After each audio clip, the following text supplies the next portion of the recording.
짜리 만드는 게 쉬울까요? 미순아, 어느 게 쉬워? 99%가 쉽죠? 그건 단지 0.9%밖에 더 차이가 안 나는데, 자, 그러면 99%짜리를 순금 만드는 거하고 99.9%, 그 다음에 99.9%짜리 순금을 만드는 거하고 반도체에 쓰이는 99.99%의 순금을 만드는 거하고, 자, 이제 0.09%입니다. 여기는 0.9%, 내 말 이해하지? 자, 여기는 0.09%밖에 안 돼요. 업그레이드 시키는 게. 이건 0.9%예요. 어느 게 더 쉬울까? 0.9%가 더 쉬워. 근데 이상하잖아. 0.09는 양도 조금이고 조금밖에 안 되는데 그만큼만 더하면 되는 건데, 그런데 안 된다는 거예요. 그러니까 99%짜리를 99.9%로 만드는데 드러난 모든 에너지의 억만 배를 더해도 99.9%짜리를 99.9%짜리로 못 만든다는 겁니다. 이렇게 되면 정직하고 진실한 사람은 금방 이해가 됩니다. 아무리 돌을 닦고 아무리 해탈을 하고 아무리 음식을 안 먹고 아무리 잠을 안 자고 해도요 99.99%까지 될 수 있다고 칩시다. 근데 99.999%는 안 됩니다. 100%가 될 수 있겠어요? 온 우주가 모든 일을 다 해도요 그 못하는 겁니다. 불가능합니다. 그래서 연력 제2법칙 아닙니까? 그게. 모든 창조된 모든 물질, 서브스텐스는요 무질서와 파괴와 그리 간다는 거예요. 진화라는 것이 불가능한 거예요. 진화는 아예 그건 말이 안 되는 겁니다. 과학적으로 불가능한 얘기니까. 자, 하나님께서는 사람 속에 죄가 딱 들어오는 순간에 사람이 어떻게 변화될지를 알았습니다. 그리고 그 변화된 사람이 자기의 능력, 자기의 힘, 자기의 지혜, 자기의 경험, 자기의 지식을 가지고 하나님이 원하시는 그 수준과 하나님께 나아갈 수 있는 어떠한 방법도 불가능하다는 것을 이미 알고 계셨습니다. 그런데 왜 내버려 두셨을까요? 불가능하면 미리부터 그건 불가능해 라고 알려주시지 왜 내버려 두셨을까요? 왜 그래서 곱답게 만들고 왜 수도원 들어가고 아니 불교에만 스님이 있는 게 아닙니다. 기독교에도 스님이 있어요. 기독교 스님들 있잖아요. 몽크들이요. 중세시대에만 뭐 머리 이렇게 뺑 이렇게 해가지고 뜯어내고 머리 막 문대가지고 그 사람들 여기다 머리가 없어지잖아요. 머리를 확대해가지고요. 얼마나 지극정성으로 그분들이 합니까? 그럼 불교에만 스님 있는 거 아닙니다. 기독교에도 스님들이 있습니다. 비구니도 있어요. 기독교에도 비구니가. 수녀들이요. 여러분 그 모든 애씀과 노력으로 안 되는 걸 아시는데도 왜 내버려 두셨을까요? 미순, 왜 그랬을까? 하나님이 알고 계셨다. 근데도 왜 내버려 두셨을까? 오늘날에도 보면 교회 안에서 무수하게 많은 사람들이 열심히 자기 노력을 가지고 막 매달리고 그냥 막 별걸 다 해가면서 하나님 앞에 그저 인정받고 그냥 하나님 앞에 그냥 내 죄책감을 다 깨끗이 씻고 그저 하나님 앞에 그냥 연락되기 위해서 모든 혈안에 대해서 모든 것들을 다 하잖아. 근데 왜 알면서 내버려 두셨냐는 거예요. 왜 그러셨을까요? 성경은 굉장히 간단한 겁니다. 성경은 단순합니다. 진리는 단순해요. 아주 너무 간단한 겁니다. 그것이 마음속으로 믿어진 빛이 들어온 사람과 그렇지 않은 사람하고 차이밖에 없습니다. 왜 그럴까요? 사람으로 하여금 자기의 모든 애씀과 모든 노력을 기울여서 하나님이 원하시는 기준으로 나아가도록 기회를 주신 겁니다. 그것을 죽기 살기로 필사의 힘을 다해서 어릴 때 젖먹는 모든 노력을 다 기울여가지고 해봐도 나는 안 됩니다. 하나님, 나는 안 되는 거더군요. 내 힘과 애씀으로 되는 게 아니더군요. 사람이 자기의 힘으로 하는 게 아니더군요. 아무리 돛 닦고 면벽 수자하고 수행을 수십 년을 해도 내 마음속에서 올라오는 이 마음의 출처를 모르고 이 마음을 이길 수가 있는 게 아니더군요. 산속 깊은 곳에 들어가서 사람도 안 만나고 모든 문명으로부터 떠나고 허구한 날 그냥 경전을 외우면서 모든 잡념을 다 잊으려고 해도 그 순간에는 혹여라도 그럴 수 있다고 칩시다. 근데 사람 마음이라는 게 얼마나 복잡하고 얼마나 심오하고 깊은 겁니까? 한 마음 속에 8갈래 10갈래의 마음이 딱 쳐다보고 있으면서 다른 생각 다 하잖아요. 통제불능입니다. 어느 순간에는, 어느 짧은 기간에는 가능하겠죠. 불가능하다는 거 아닙니다. 짧은 기간 동안에. 하나님이 원하시는 것은 왜 그대로 내버려뒀냐? 사람이 죽기 살기로 하나님께 나아가는 모든 노력을 다 해봐도 안 된다는 사실을 알고 나서 하나님, 나는 Oh helpless wretched man I am, 이 고백을 듣기까지 하나님은 기다리시는 겁니다. 그렇기 때문에요, 참된 구원은 이것이 내 인생 가운데서 있을 때까지, 제가 말하는 완벽한 정도는 아니어도 그 안에 이게 안 되는 거군요. 그래서 자기 스스로의 능력에게 십자가지라고요. 자기의 어떤 지식과 경험에 사형 선고를 내리고 자기의 재능, 그래도 나는 이만해, 이것에 사형 선고를 내리기 전까지는 예수 못 믿는 겁니다. 그럼 어떻게 합니까? 사람들은 노력도 안 해봐요. 흉내만 냅니다. 노력을 죽기 살기로 하다 보면요, 결론에 딱 이르게 됩니다. 둘 중에 하나예요.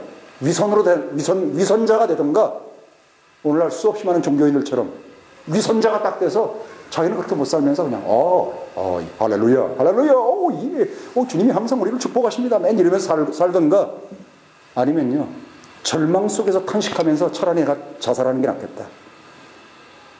하나님 앞에는 이렇게 가증한 존재인데 이런 존재로 사느니 차라리 죽는 게 낫겠다. 하나님 나를 죽여주십시오, 차라리. 그래서 누가복음 18장에 나오는 것처럼 바리새인은 나는 일주일에 2번 금식을 하고 11조를 드리고 난 뭘 했나이다 라고 하는 그 종교적인 위선자들이 있고, 가슴을 치면서 하늘을 우러러 감히 하나님을 바라보지도 못하고 하나님 나는 죄인이로소이다, 이 말밖에 하지 못하고 집으로 돌아간 이 세관원을, 세리를 의롭다고 하나님이 칭하신다는 예수님의 비유가 바로 그 뜻입니다. 그 절망의 나락에 도달했습니까? 예수를 믿는 건 예수를 믿어야 돼, 믿는 거야, 이런다고 세월이 지나간다고 그게 믿어지는 게 아닙니다. 예수를 믿는 건 예수, 하나님의 인격과 나의 인격이 1대1로 정면으로 붙어서 만나가지고 하나님의 인격이라고 표현하면 그러지만 내 인격이 완전히 산산조각으로 무너져가지고요, 충돌해가지고 부서져가지고 완전히 망가져가지고 무너진 상태, 이 엔카운터링이 있어야만 비로소 나를 죽여주십시오로 할 때 비로소 하나님이 구원을 시작하신다는 거죠. 그때 뭐라고 구원하실 것 같아요? 네 힘으로는 안 되는 거야 이제 알았니? 그걸 알기 위해서 너는 인생을 그동안에 그렇게 소진해왔니? 그게 안 되는 건지를 이제 네가 100%는 아니어도 요만큼이라도 알았냐? 그때 비로소 하나님이 구원의 방법을 시작하시는데, 어떻게 시작하실 것 같아요? 그 구원의 길을 제시하시는 겁니다. 네가 아니야, 네 스스로 힘이 아니야, 여기 하나님의 방법이 있어. 누구? 어린 양이 있는 겁니다. 이 어린 양을 발견하고 나니까 오메, 이게 창세기 3장에서도 있었네. 이미 창세기 3장에서도 이미 기록이 돼 있었네. 왜 내가 그걸 몰랐을까? 지식적으로는 알아도 그것이 마음으로 팍 꽂혀서 믿어지고 눈이 밝아지고 영이 살아나고 하는 경험이 있게 된다는 사실입니다. 이거를